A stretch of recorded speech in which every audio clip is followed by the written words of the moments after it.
महाभारत में भगवान कृष्ण ने कौन सा शंख बजाकर युद्ध का आरंभ किया था और क्या विशेषताएं थी भगवान कृष्ण के शंख की, आइए जानते हैं इस वीडियो में। नमस्कार मित्रों, श्रीमद् भागवत गीता के अनुसार भगवान कृष्ण ने महाभारत युद्ध के काल में कुरुवंश के परम प्रतापी एवं वृत्त पितामह भीष्म के सिंह गर्जना शंखनाद ध्वनि के उत्तर देते हुए श्वेत आरोही विशाल रथ पर आसीन अपने दिव्य शंख पंचजन्य को बजाया था। तत्पश्चात अर्जुन ने देवदत्त, भीम ने पौंड्रम, युधिष्ठिर ने अनंत विजयम, नकुल ने सघोष और सहदेव ने मणिपुष्प नामक अपने अपने शंख बजाए और उनके साथियों के विभिन्न शंखों की ध्वनि मेल से ऐसा कोलाहलपूर्ण वातावरण बन गया जो आकाश पृथ्वी को शब्दमान करती हुई धृतराष्ट्र के पुत्रों के हृदय को विदीर्ण करने लगा। सभी के शंखों का महत्व और शक्ति अलग अलग थी। शंखों की शक्ति और चमत्कारों का वर्णन महाभारत और पुराणों में मिलता है। शंख को विजय, समृद्धि, सुख, शांति, यश, कीर्ति और लक्ष्मी का प्रतीक माना गया है। सबसे महत्वपूर्ण बात यह है कि शंखनाद का प्रतीक है। शंख ध्वनि शुभ मानी गई है। हालांकि प्राकृतिक रूप से शंख कई प्रकार के होते हैं, परंतु 3 शंख प्रमुख होते हैं: दक्षिणावृत्ति शंख, मध्यावृत्ति शंख और वामावृत्ति शंख। भगवान कृष्ण के पंचजन्य शंख का रहस्य। पंचजन्य बहुत ही दुर्लभ शंख है। समुद्र मंथन के दौरान इस शंख की उत्पत्ति हुई थी। समुद्र मंथन में प्राप्त 14 रत्नों में से 6वां रत्न शंख था। अब बात आती है कि आखिर भगवान कृष्ण को यह शंख कैसे प्राप्त हुआ।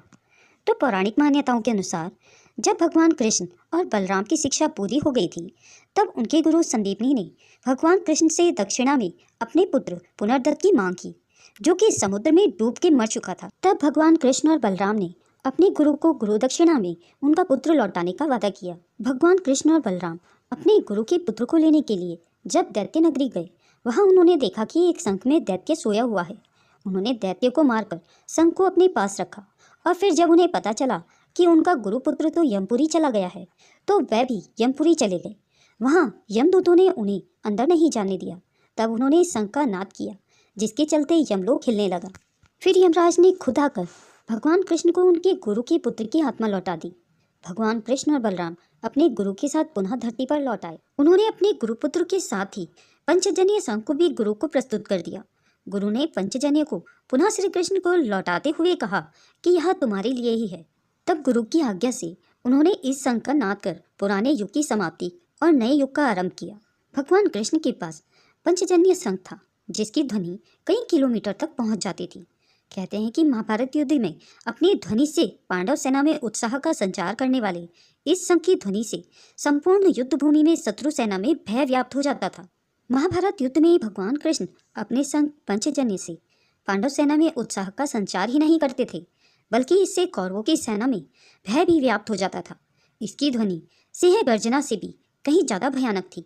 इस शंख को विजय और यश का प्रतीक माना जाता है। इसमें 5 उंगलियों की आकृति होती है। हालांकि पंचजन्य शंख अब भी मिलते हैं, लेकिन वह सभी चमत्कारी नहीं है। घरों को वास्तु दोषों से मुक्त रखने के लिए इन्हें स्थापित किया जाता है। यह राहु और केतु के दुष्प्रभावों को भी कम करता है। भगवान कृष्ण का पंचजन्य शंख क्या आज भी मौजूद है? जी हाँ, कहते हैं कि यह शंख आज भी कहीं मौजूद है। भगवान कृष्ण के इस शंख का हरियाणा के करनाल में होने के बारे में कहा जाता रहा है।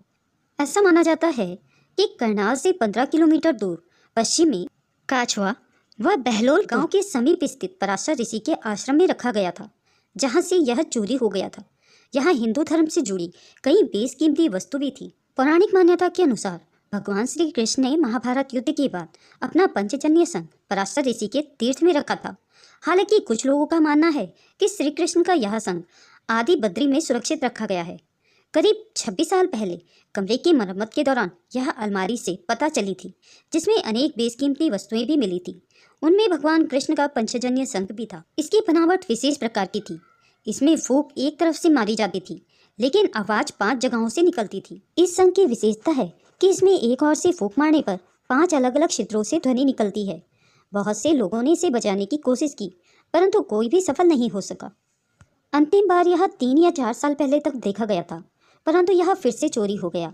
इसी तीर्थ के पास वह सरोवर भी है जिसमें दुर्योधन महाभारत युद्ध के अंतिम चरण में जा छिपा था, किंतु श्री कृष्ण की नज़र से बच नहीं सका और भीम द्वारा गदा युद्ध में मारा गया। दोस्तों, अगर यह वीडियो आपको पसंद आई हो तो इसे लाइक और शेयर करना ना भूलें।